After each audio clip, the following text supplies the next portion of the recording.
అందరికీ నమస్కారం. అక్షయ తృతీయ అనగానే మనందరికీ ముందుగా గుర్తొచ్చేది బంగారం కొనడం. కరెక్టే కదా? కాని ఈరోజు ప్రాముఖ్యత అంతటితోనే ఆగిపోతుందా? అస్సలు కాదు. దాని వెనుక ఉన్న అస్సలైన శాశ్వతమైన అర్థమేంటో తెలుసుకుందాం రండి. సరే, అసలు ఈ పేర్లోనే అంతా ఉంది.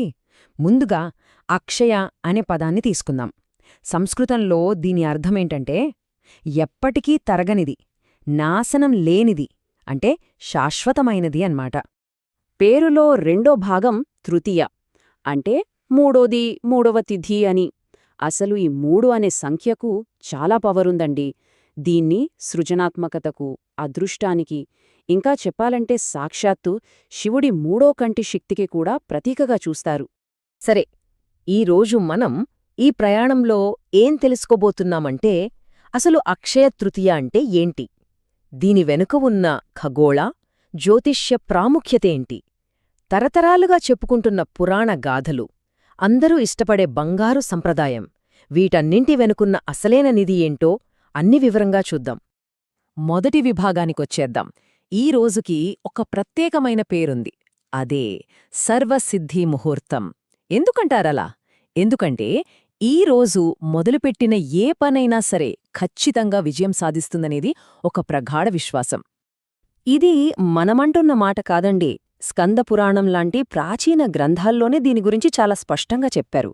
ఈరోజు తనంతట తానుగానే స్వతహాగా శుభప్రదమైనది, శ్రేయస్కరమైనది అని. అంటే ఏంటి?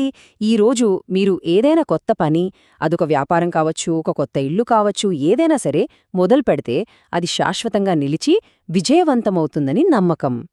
సరే, అంతా బావుంది. కానీ అసలు ఈ రోజుకు ఇంత పవర్ ఎలా వచ్చింది? అంటే జ్యోతిష్యపరంగా దీని వెనుకున్న రహస్యమేంటి? జ్యోతిష్య శాస్త్రం ప్రకారం చూస్తే ఈ రోజుల సూర్యుడు, చంద్రుడు వాళ్ళ అత్యున్నత స్థానాల్లో ఉంటారన్నమాట.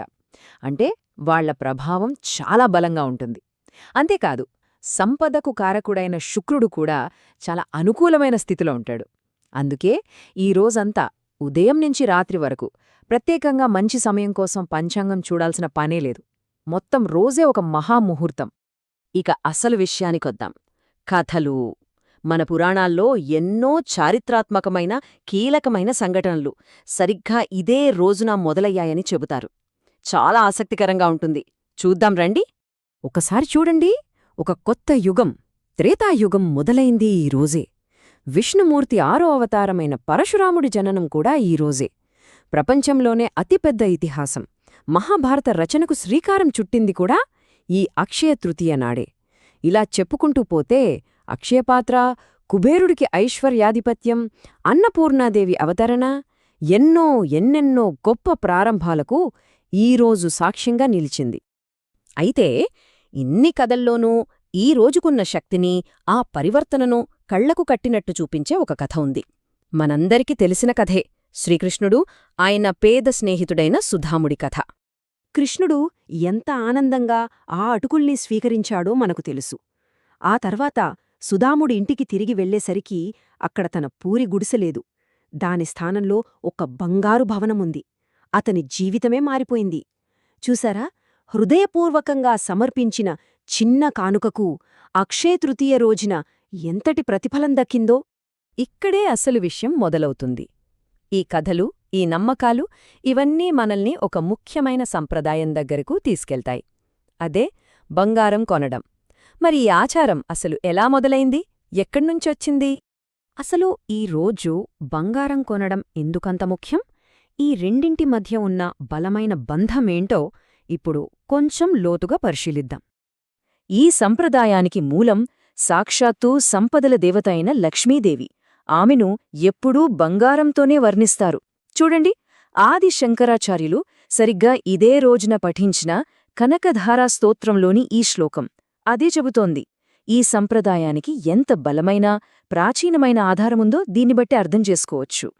సో, ఇక్కడ మనం అర్థం చేసుకోవాల్సిన ముఖ్యమైన విషయం ఒకటుంది. ఈ రోజున మనం కొనేది కేవలం ఒక వస్తువు కాదు, అది ఒక సంకేతం. కొద్దిగా బంగారం కొన్నా సరే, అది మన జీవితంలోకి తరగని సంపదను, సౌభాగ్యాన్ని ఆహ్వానిస్తుంది అనేది ఒక బలమైన నమ్మకం. ఇక మన ప్రయాణంలో చివరి అత్యంత ముఖ్యమైన విభాగానికొచ్చేశాం. బంగారం, సంపద ఇవన్నీ సరే, కాని వీటన్నిటినీ మించిన నిజమైన అక్షయ నిధి ఏంటి? ఈరోజు మనకు నేర్పే అసలైన పాఠమేంటి? ఇక్కడ మన దృక్పథంలో ఒక పెద్ద మార్పు రావాలి. ఇప్పటివరకు మనం పొందడం గురించి మాట్లాడుకున్నాం. అంటే బంగారం, సంపద సంపాదించడం. కాని అసలైన శాశ్వతమైన పుణ్యం ఇవ్వడంలో, అంటే దానం చేయడంలో ఉంది. మన పెద్దలు ఎప్పుడూ ఒక మాట చెప్తారు, ఇచ్చే చేతికే తీసుకునే అర్హత ఉంటుంది అని. ఇదొక విశ్వనియమం లాంటిది. మనం ప్రాపంచికంగా విజయం సాధించాలన్నా, సౌభాగ్యం పొందాలన్నా ముందు స్వచ్ఛమైన మనసుతో ఇవ్వడం నేర్చుకోవాలి. ఇదే ఈరోజు చెప్పే ముఖ్య సూత్రం. అందుకే ఈరోజు చేసే దానానికొచ్చే పుణ్యం కూడా అక్షయంగా, అంటే తరగనిదిగా ఉంటుందని చెబుతారు. బంగారం కొనడం ఎంత ముఖ్యమో దానధర్మాలు చేయడం కూడా అంతే ముఖ్యం. ఇది మన పాపకర్మలను, గ్రహదోషాలను కూడా తొలగిస్తుందని నమ్మకం.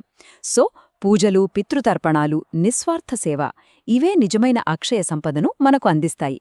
అందుకే ఈ అక్షయ తృతీయ రోజున కేవలం తాత్కాలికమైన సంపద గురించే కాదు, శాశ్వతంగా నిలిచిపోయే మంచి పనుల గురించి కూడా ఆలోచిద్దాం. ఒక మంచి మాట, ఒక సహాయం, ఒక కొత్త విషయం నేర్చుకోవడం ఏదైనా కావచ్చు. మరి ఈరోజు మనం ఏ శాశ్వతమైన వారసత్వాన్ని ప్రారంభించబోతున్నాం?